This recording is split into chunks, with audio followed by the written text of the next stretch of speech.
Le consensus de Nakamoto, présenté par Cyril Grinspan. Le réseau Bitcoin, que l'on note traditionnellement à l'écrit avec un grand B majuscule, consiste en un réseau d'environ 50 000 nœuds aujourd'hui. On observe que ceux-ci sont répartis un peu partout dans le monde, États-Unis et Allemagne en tête, sauf en Afrique, où Bitcoin est quasiment absent. Chacun de ces nœuds réalise ou peuvent réaliser les mêmes actions. Il n'y a pas de nœud qui posséderait plus de droits que les autres. En particulier, il n'y a pas d'autorité ni de banque centrale.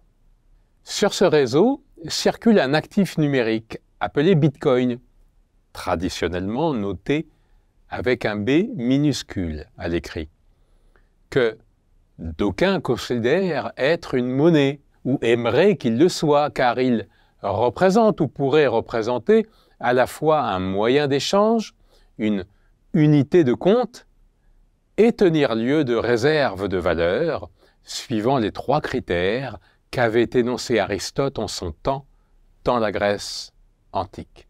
Que Bitcoin soit ou non une monnaie est un débat dans lequel nous ne rentrerons pas.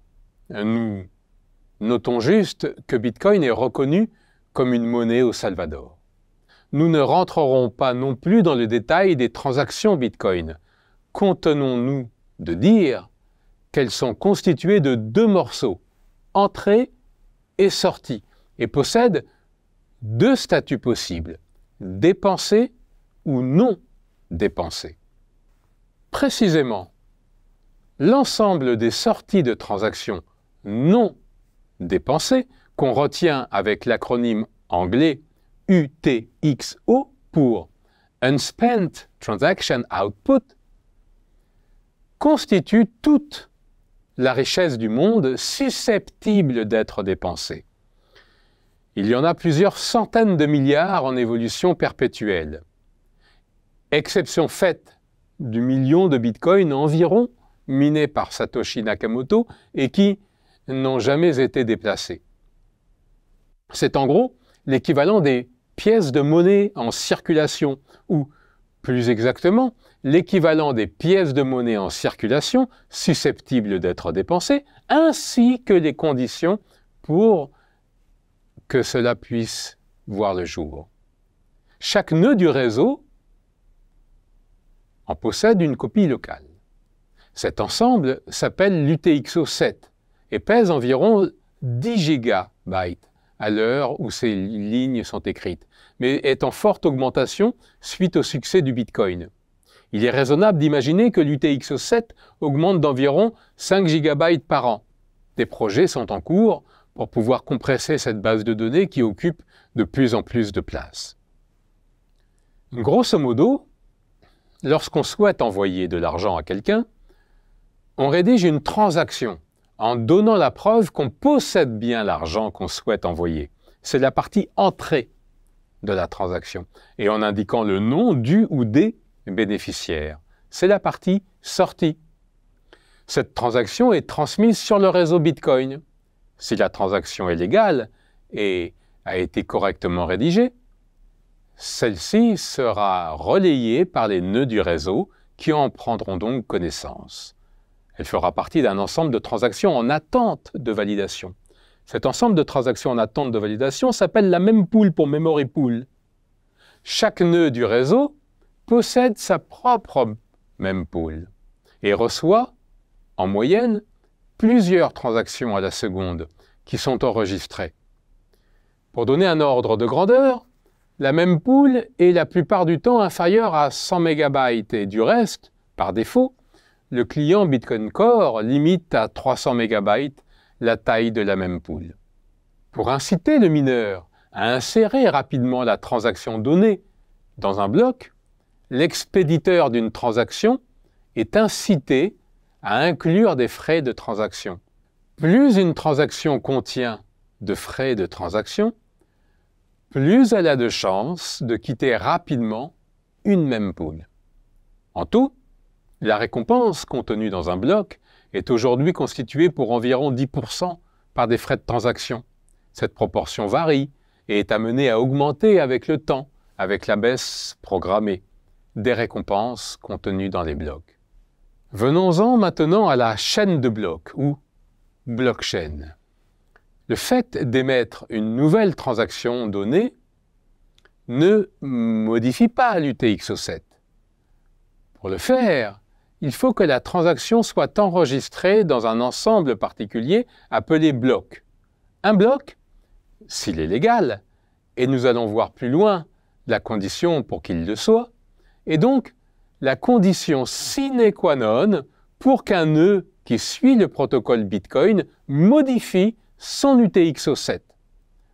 Dans sa forme la plus simple, un bloc B est juste un triplet XYD où X représente un ensemble de transactions ainsi qu'une référence vers le bloc précédent. En termes techniques, cette référence est un pointeur de hash. Y est un nombre généralement appelé nonce dont l'intérêt est limité à l'existence du bloc.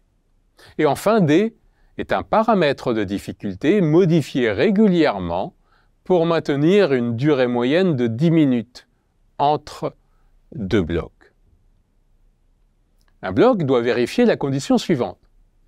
Phi de XYD égale 1, où phi est une certaine fonction à valeur dans 0,1 servant à définir des preuves de travail. On a ainsi reprise une notation présente dans une précédente vidéo. Le nonce, Y, est précisément une preuve de travail. Le paramètre D mesure en quelque sorte la difficulté à créer le bloc B. Il y a d'autres conditions techniques. Pour donner un ordre de grandeur, depuis la modification SegWit, un bloc peut peser jusqu'à 4 MB. Chaque bloc étant lié à un bloc précédent, on peut remonter ainsi au bloc dit bloc Genesis B0, premier bloc à avoir été miné par Satoshi Nakamoto le 3 janvier 2009.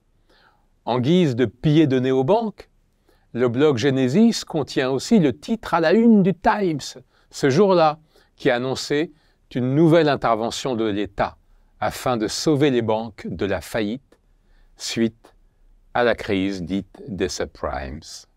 Tous les blocs créés depuis la création du Bitcoin sont donc reliés entre eux et forment un graphe enraciné.